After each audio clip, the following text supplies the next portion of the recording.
Hello, in this week's Traveling Young, we're all three of us are here. We're all here. We're going to talk about stereotypes about Americans that Danes, and this actually probably extends some of these outside of just in probably. But we used ChatGPT to tell us what it thought the top stereotypes that Danes felt about Americans were. Yes. Boil that down to this list. Yes. There's 6 of them that we're going to talk about. In no particular order? No particular order, though, on this week's Traveling Young.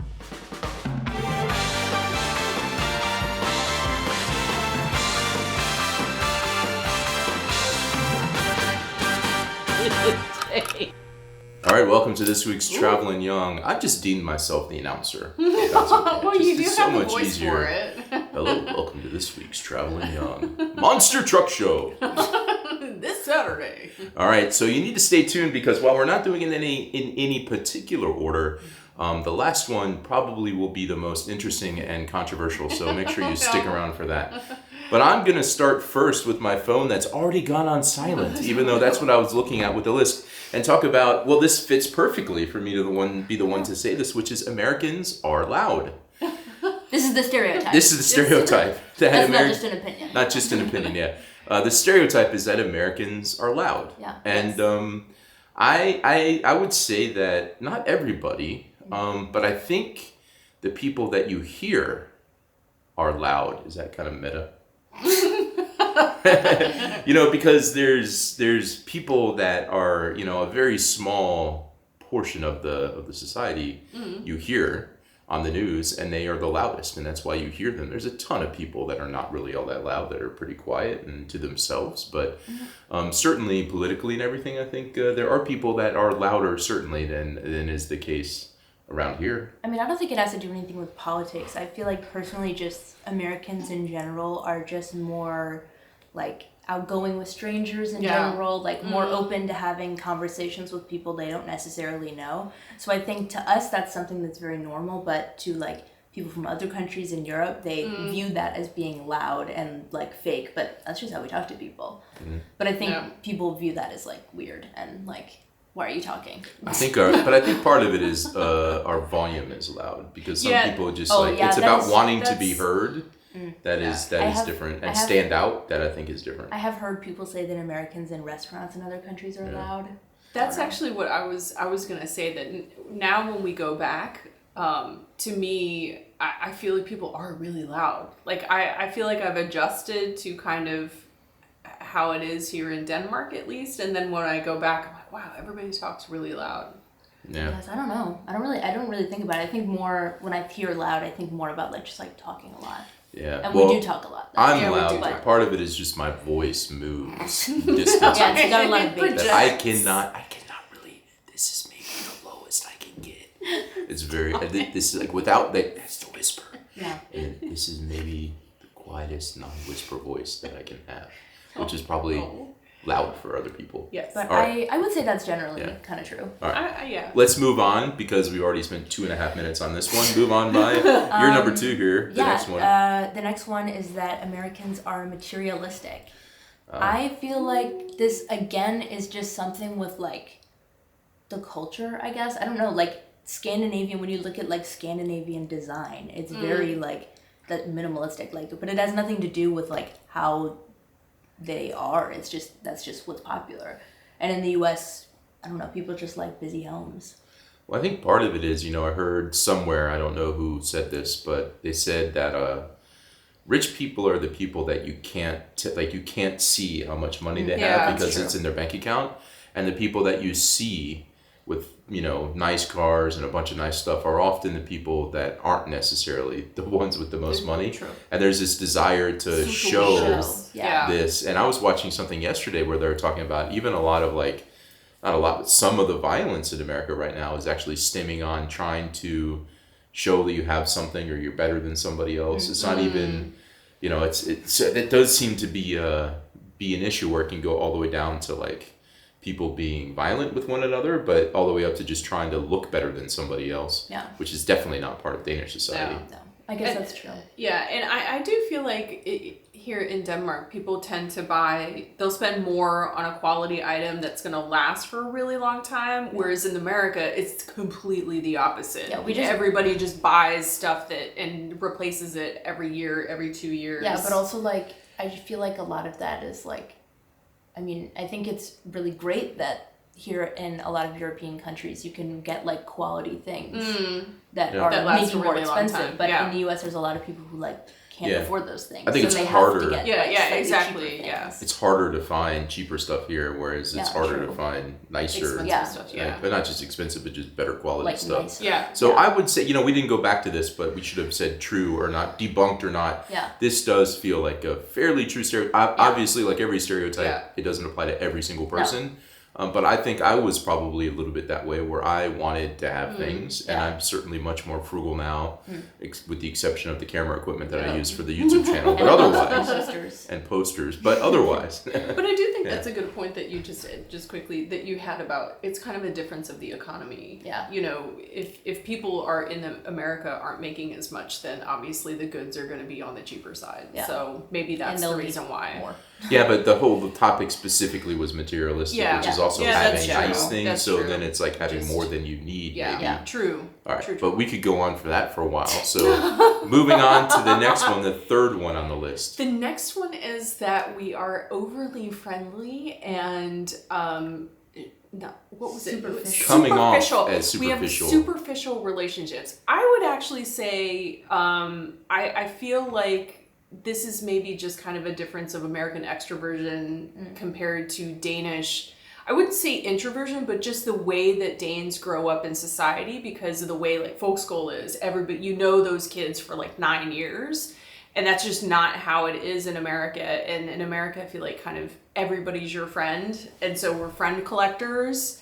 And so you have a lot of not very deep relationships, whereas here in Denmark, it's the opposite. Yeah. But I think it's also like, kind of what I said before with like, I think it's just people from other countries not like understanding how we talk. Like, for example, in the US, if you go to grocery stores or like Starbucks or whatever, they usually ask like, oh, how was your day? How are you doing? Yeah. It's not necessarily because they actually care. That's just how we say hi to people. But I think some Europeans view that as like, oh, it's so fake. Like they don't actually care. But I don't know. That's just how we say hi. Yeah, I think I would say this. I believe maybe people from Denmark, if they said those things or communicated in that way, they wouldn't mean it. Yeah. And so they just assume another person doesn't. Yeah. Maybe not at McDonald's, but let's say a person at work who they are a real acquaintance. But I feel like I don't feel like I have a bunch of superficial relationships. Obviously, there's like different tiers of friends. There's very deep friends, and you only have so much time and mental capacity to have a whole bunch of those. But I still have a lot of friends that are good friends that are maybe not that deep, but I definitely go and have a drink with or see when I'm in town. I do also think Americans like more quickly than Danish people or European people qualify someone as a friend. Yeah. And that means having them over for dinner or going out and doing things. Yeah. So it's a lot harder to get into that here. So I think it's just, to me, the stereotype exists because that's how somebody from here would view if somebody were talking to them that way or they were talking that way. But I actually think it's not necessarily always superficial. No, I think we're just very outgoing and, with the thing like, oh, how are you doing today? Like, that's just how we talk. I don't know. I tell people when they say, hey, come on over or whatever, let's meet up. I'm like, watch yourself because we'll do it. I'll do it because I would like to be a friend. Yeah. So I don't think this is entirely true. I think it's just a perception because of the different cultures. And no one in America thinks it's weird. Yeah. All right. The next one, moving on. Lack of knowledge. I want to make sure I read this right. About other countries and cultures. And I think this is partially true. Yeah. I would agree with that. I think we have to be realistic to say that the U.S. is like a mixture of all kinds of things. So some cultures you inherently learn about because your neighbor or somebody at school with you is maybe from a different culture. But Americans often don't get the chance to go to Europe. Yeah. Yeah. And here in Europe, it's just like, their culture's every hour you drive in the car. So you're almost like need to be more appreciative and understanding of that here because you're likely to go to all these different places. You share that culture, but America's just kind of America. Yeah, and a lot of people from if financial standpoint just maybe can never come over here. Just like I know a lot of people here that have never gone to America. Guess it's just because it's like expensive and you know they can't and stuff, and so but here you might go to Germany or Sweden or something because they're very close. Today we drove an hour and we were in a completely different country. They speak a different language. They use different money. They have different, you know, similar but different social norms and things. I kind of agree with what you said. I'm like 50-50 on it because I do agree with what you said about like, I mean, there's a lot of Europeans who can't name every state, but like they don't live near America, so why would they need to know every state? And so there's, I mean, of course Americans don't know like every region of China, but the average American's never going to go to China, so why would it matter?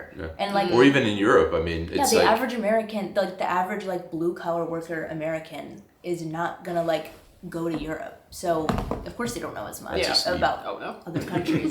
Sorry. But then also I think I have Jimmy Kimmel to blame for this. Yeah. I blame him for this stereotype because I think those videos of him.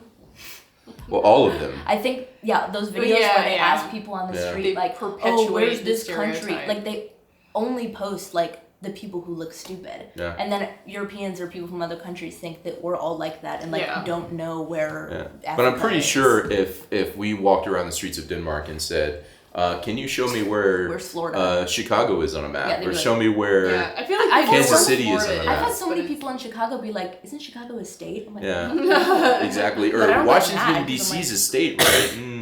There's 2 Washingtons. So I mean, it's you learn what you need to learn to get through life, and like it's just the average American, that stuff is not going to matter to their lives or like change their lives in any way. They're probably not even going to work with any international people. Yeah, like the average possibly. American. I mean, we did because we lived in D.C. and places, but the average American, like they're not going to be working with people from Europe. So I don't know. I mean, of course, I think it's good to learn about other countries, but it is not a necessity in America because they're so like. We should move on because we've got the last one's a big one and we're 11 minutes in. Go to yours, mine. Mine? Yeah, you're the next one. Yes. You're next. You need the list? Yes. She's forgotten already. I forgot. I got too We talked too long. Individualism. What? Individualism and... Prioritize personal success. I feel like this is more of like a full-time job thing that I can't really relate to, but I guess in like American schools, you know, we would get like prizes if we all got a better score on like the state tests. So they're always like pushing you to do better, like personally, and like get better scores, get better grades, like you. Yeah. So I guess in a way. Yeah, I mean, I would suggest that when I've always, I mean, I still think some of this is true. So a couple of things. Number one, before I came here, I always would say the only person that cares about me at work is me. Mm-hmm. You know, I'm the only one that's making sure that I'm okay. Yeah. And typically, a person cares more about their employer than their employer cares about them. And they feel more married to making sure it's successful than the other way around. And I don't necessarily feel that way in my job now, but I have in jobs here.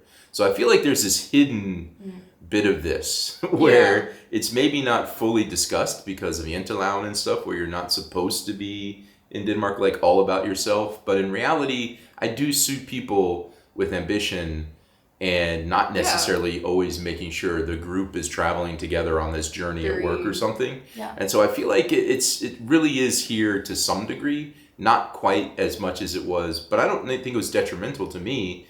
I think that was just how you needed to operate in order to be successful, for better or for worse, at work. That's just, you need to make sure you're looking out for your success and standing out and making sure people know you're doing well. Yeah. Because if not, you're going to just like get absorbed and get lost. Yeah. I mean, I do feel like, looking back, I feel like it is a bit more of a, I guess we would say, a rat race in America in terms of the job market. It is extremely competitive, and you do have to, because the population is so huge, you do have to stand out, and you do have to kind of toot your own horn and shine your own star, because otherwise you're just not going to be seen. Nobody's going to do that for you. Nobody's going to do that for you. So you have to do that for yourself. Whereas in Denmark, I feel like just as a society, they, you know, like help each other out, and you know, it's very ingrained in the society that you do everything as a community. Whereas in America, it's definitely, I have this feeling that it's every man for himself, and it's up to you to make sure that you are successful. I mean, I kind of feel like in terms of school, I feel like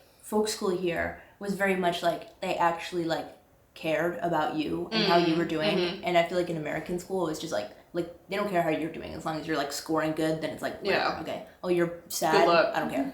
But I feel like gymnasium is kind of like American school in that way, where it's very much just like, you know, especially with like Flavia, like if you don't want to come, like that's not my problem, that's your problem. That's like how the teachers view it, like I don't care, then you'll get in trouble. So I do think part of this comment is also not just school and work, but I think part of it is just how we view or how Americans maybe just view society in general, and you know, not wanting to pay too much tax because they want their money for themselves. But I will say this, I mean, that's true. There's a whole debate around tax, and there's a lot of people here that also would prefer paying less in tax.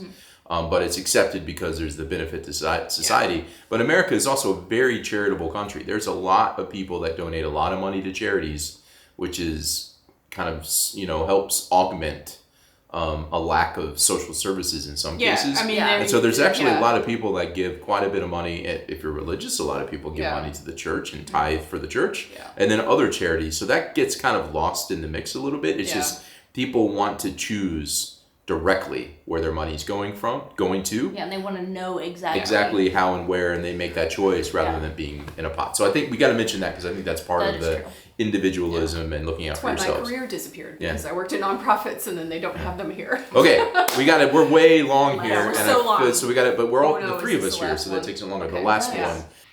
So the last one is that Americans love guns. I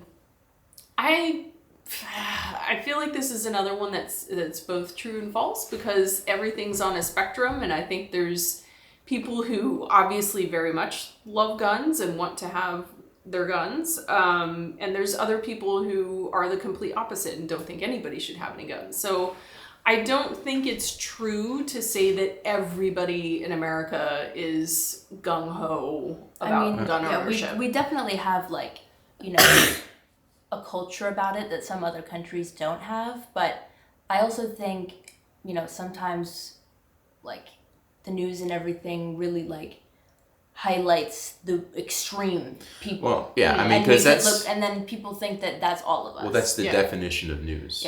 It's to show something that's out of the ordinary and tell everybody about it, so they should be aware of something out of the ordinary. Now, I mean, obviously, there's a lot of things happening that are not positive, so we don't want to imply that it isn't.